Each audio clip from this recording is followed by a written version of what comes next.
19 јануари недела православните христијани го празнуваат христијанскиот празник Богојавление Водици. Од православниот црковен храм информираа дека се е подготвено за одбележување на овој верски празник, а чинот на потопување на Светиот крст и оваа година ќе го изврши владиката Иларион. Светата православна црква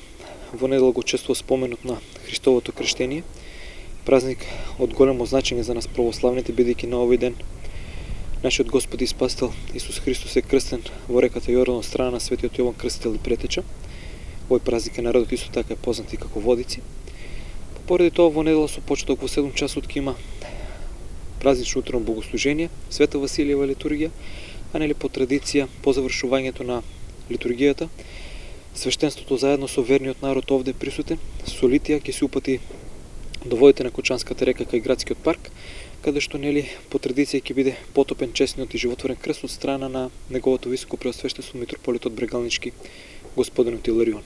Ѓакон Димитар Арсовски од православниот црковен храм Свети Великомаченик Ѓорги додаде дека се уште е во тек пријавувањето на православните христијани кои што сакаат да скокаат во водите на Кочанска река и да го фатат Светиот крст, и истите може да се пријават во просториите на Кочанската црква.